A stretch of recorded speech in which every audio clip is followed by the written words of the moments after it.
Welcome to another episode of the Leader for Good podcast, and by popular request I'm once again joined by Elijah, and he suggested that we talk about overwork, which has nothing to do whatsoever with what I've been doing lately.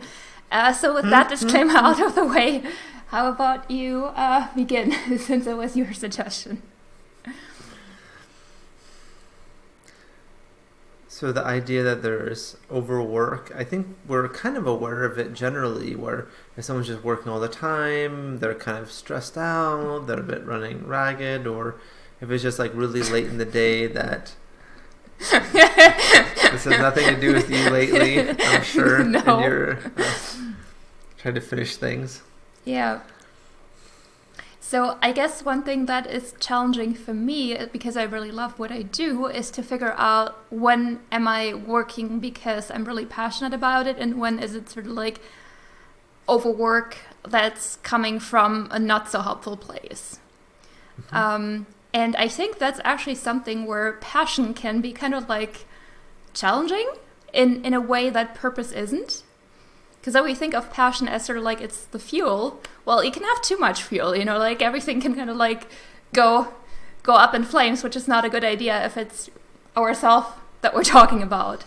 Yeah, and I've seen different advice on this. Some people, like I think you were saying in one of the courses you took, they're like, well, if you're feeling the passion, just, ride it. Just get, roll with it and get as far as you can while you're feeling just really inspired. I've also seen advice where it's like, well, no, what's better to do is some consistent amount every day.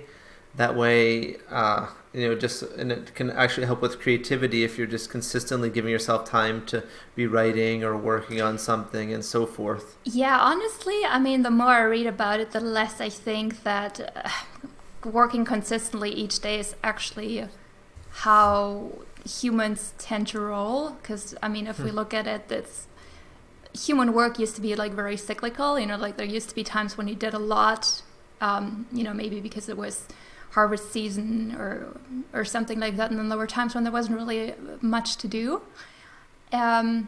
So personally, maybe it's also a type thing, like maybe some people actually, for them it's helpful to write each day, and I do think it's helpful to have something like writing each day, because if you give yourself more opportunities to write, you'll have more output, right? So when I wrote my book, I actually did write every day, but it wasn't necessarily at a specific time, and it wasn't always. Some days I felt more inspired and I just wrote a ton more. I made sure to hit my minimum writing goal, but it wasn't like, yeah. Maybe it's a thing like polarity management, where there's values of consistency and there's values of just following your passion.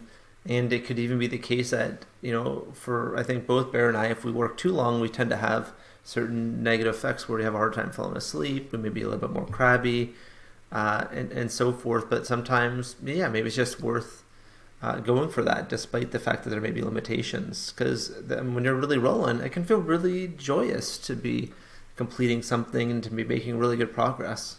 So one thing that I found for myself, which maybe is also helpful to other people, is, am I working because there's a deadline or something that's actually like a real deadline and not just, like one of those fake deadlines that we maybe set for ourselves. Then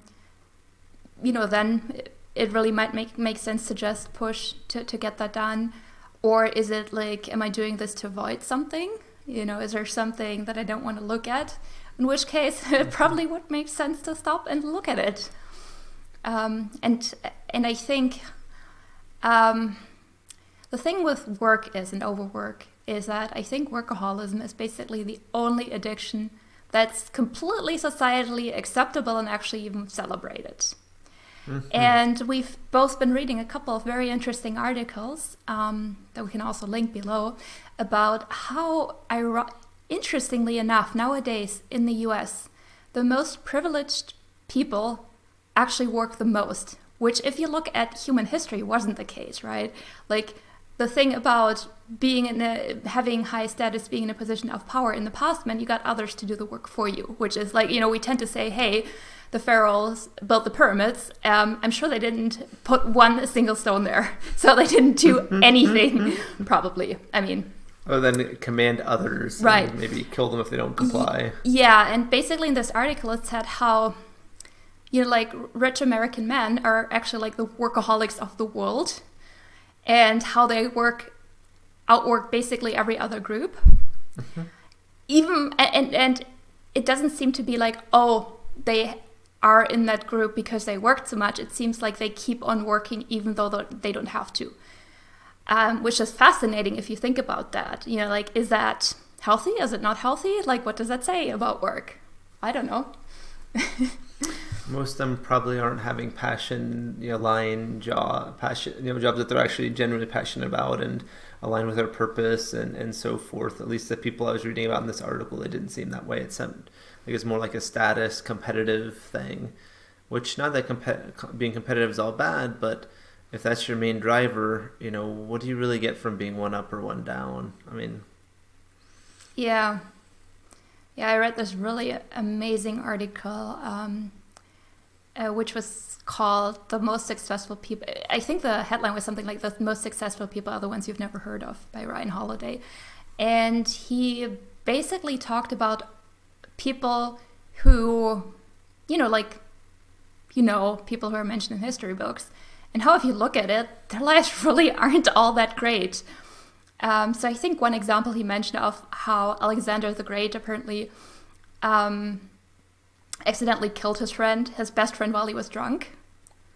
And then I think he died at age 31, which,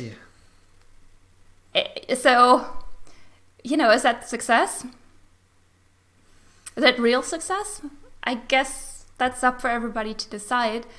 It's not how you typically define it, though. I mean, I wouldn't define it that way, but I guess it really depends on the definition of success. So, I'm not sure if we can do a lot here other than raise a lot of questions, because I think ultimately everybody needs to find their own answer. Do you have any advice on how to navigate work and overwork, and how to know when to stop? Well, I think one thing is just to take a break now and then, and to check in with how you're feeling, and take a few deep breaths, and just sense if I stop now, would I just be really tired or would I be really okay? And if you're kind of going, but if you feel like if you stop you'd be exhausted, that's probably a sign that you could stop, because you're probably just kind of on a bit of a high and riding the high. If you feel like, I could stop, but I think I'll go, then that's probably a better indication. So I think some of it's just being sensitive to yourself and what's feeling right for you next.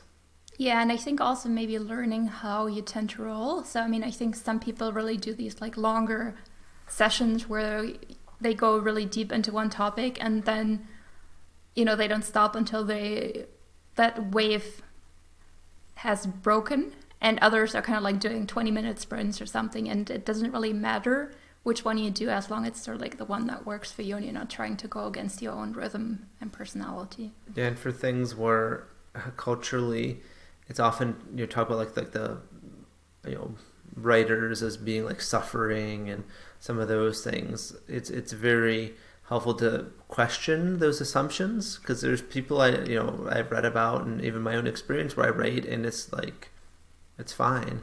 It's not this tremendous thing where it's almost like the starving artist or the tortured writer. I mean, there's some of these things where it almost glorifies suffering, and to do this right, you need to be really in discomfort. And typically it's actually more uncomfortable to avoid doing something that you really think you should be doing. So I think was it Douglas Adams who said it takes a lot of time to not write a book.